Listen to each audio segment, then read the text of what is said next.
Turning now to one of the most consequential stories really of our time. And before I tell you all the new details, just consider a situation like this. A new groundbreaking tool allows a company to use the creations of millions of people even without payment or credit. Think of the 1990s when new websites were taking movies and music from creators, playing them online for users. Sites like Napster, remember them? They were just borrowing, they said. And they said it was okay because they weren't seizing physical copies of those things I mentioned, of, say, a movie tape. But the creators said this was stealing. You're taking our work, cutting into the livelihoods of all those people. It took a few years to resolve that clash over copyrighted material, and that was just in a few industries. Today, we have tools that are actually doing that to pretty much all human creations ever, from books and articles and videos to the billions of pages of text that humanity has ever produced online. We are a long ways from the tech companies that were creating new products. If you remember the iPod and iPhone ads that I've got on the screen, that's like a new thing that you could use. This ain't that. And so by now you can probably tell, okay, Ari, I get it. What am I talking about? I'm reporting on these leaps in artificial intelligence where these new tech disruptors aren't selling products. They're taking everything humans have ever created that they can get. Anything they can scrape and pick up. They don't ask, they just do it.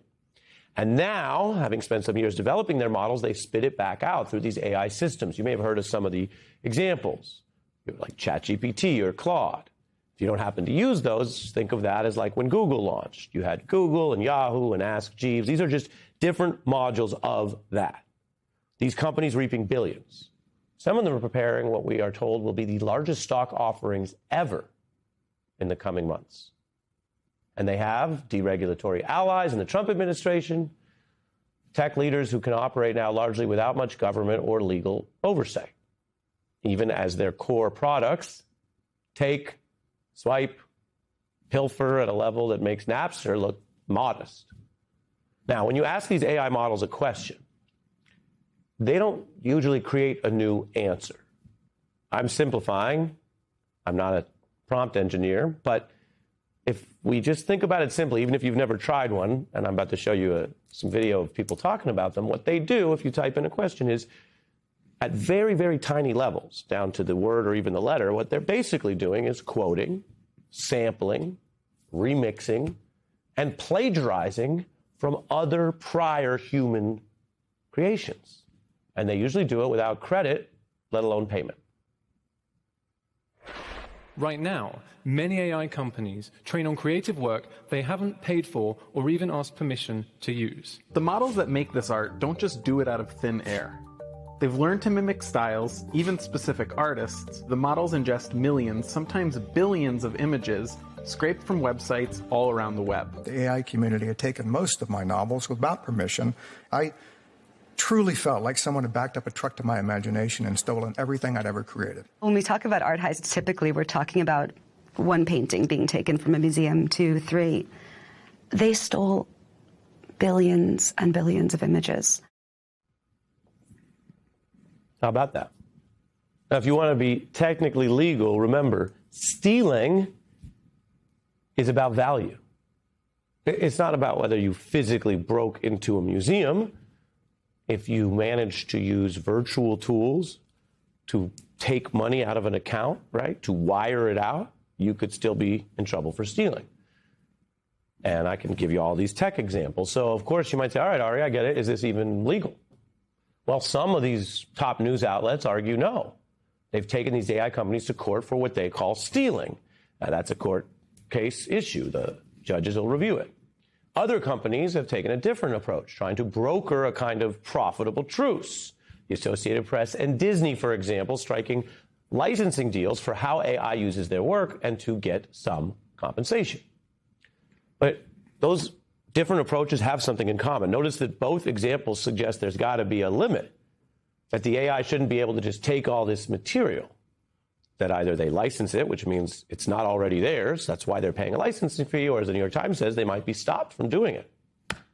And yet they're already doing it. And remember, 99% of creators, living or, of course, dead, don't have a standing company and a bunch of lawyers to go wage these battles over time. Their material, the online posts, your personal data, past writings, it's all just scraped up. And so it's a problem that impacts billions of people, which means it might need a broader system than just you going to court. This would be a classic example where the government could come in. I mentioned the Napster case. Congress did step up, passing new laws and protections after artists and companies pressed for them, testifying and the rest. Now, that led to systems that actually got creators paid. This problem here with the AI is much more vast. Now, one proposal would be to actually value all of the public contributions, that includes you, by having the U.S. government actually use its power to transfer a stake of any of the companies that have taken from you, the people, and give that stake, basically credit the people. So you value the past intellectual property through a sort of a one-time tax or a sovereign wealth fund. I will introduce the American AI Sovereign Wealth Fund Act. It would give the American people a direct role in determining the future of this technology. The time has come to reclaim what was stolen from us. Since AI is built on the collective knowledge of humanity, the wealth it generates must benefit humanity. This is really happening. This is a real idea. And if you think about all the stuff Trump's getting away with that is so extreme outside of the norms, well, while this would be a big, different approach to tech and money power in this country than we might be used to, is it any more radical than some of what's already passing for daily norms in Washington right now? Sanders also cites tax experts like Professor Bear Friend, who stresses that this original material was, of course, rightfully the public's property before it was already scraped from the internet. Now, all this new technology can feel dizzyingly complicated, but it does kind of boil down to the discourse we've been having for a few years now about what's real versus fake tricks online.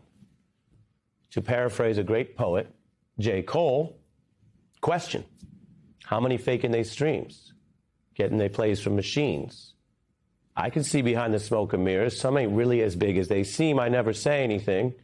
Everybody got their thing. Some want to make millions. Others just make memes. Never was one for the bragging and boasting. I guess I was hoping the music, or in this case, any of your work, would speak for itself. But the people want everything else. Well, I want to bring in the expert we just cited, Professor Jeremy Bear Friend, George Washington University expert on tax, among other policies. Welcome. Thank you. Thank you for having me. It's terrific to be here. Great to have you.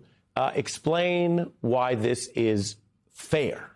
So my colleague, Professor Sarah Pultz, and I have this article, Sharing the Algorithm, and there we make the case that systemically important AI firms should pay a tax.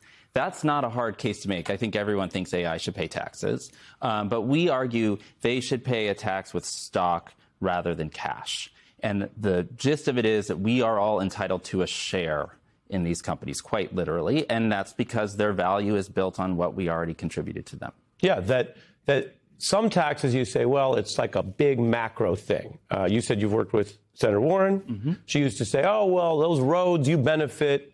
But that's kind of a pretty theoretical version, right? This seems very tangible, that they've scraped it all. So they really already took something. Right. This harm has already happened, and it's part of why we need to do something sooner rather than later. Because it's not just about we're going to lose jobs later, we're going to lose revenue later. This harm has already happened. This scraping of all of our data has happened, and really anyone who has left a trace anywhere on the internet. So a post you left on a sibling's web page, that's in there. That's now part of it, and you're not really going to be able to follow up and try to file a lawsuit and get repaid for that. It's just in the machine.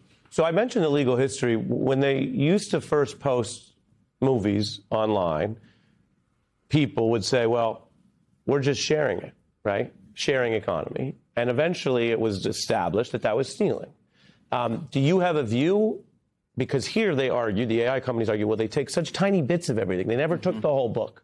Right. They just took every seventh Hemingway word. Do you have a view? Is it fair to say right now that this is stolen, or do we not know yet? I'm comfortable saying stolen. In my written work with Professor Pultz, we've used the word stolen. Of course, it's a huge trove of material, so there could be specific cases within there. And we have a private law system. We have lawsuits, and they are going on. It's not like we don't think there should be lawsuits. It's just there's no possible way that the system that has been built actually anticipated the scale of theft that's happened. And so we need a different tool to address something at this level.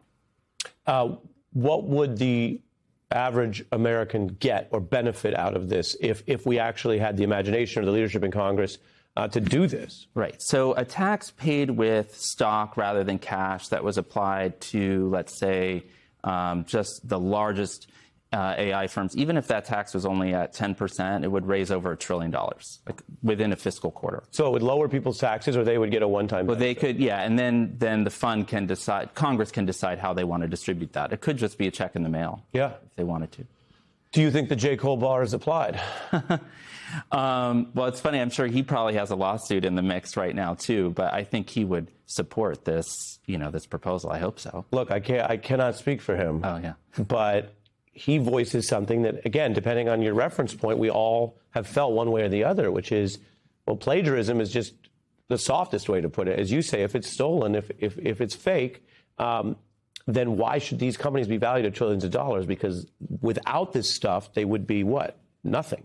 And tax is the tool we use to share what we have as a society. I mean, that is principally what tax policy is. It's about sharing. And I think that's the challenge right here. We have some tech billionaires. Do they want to share? And a lot of what they've taken is already ours anyway. And tax is a tool that could share it with the public. Yeah.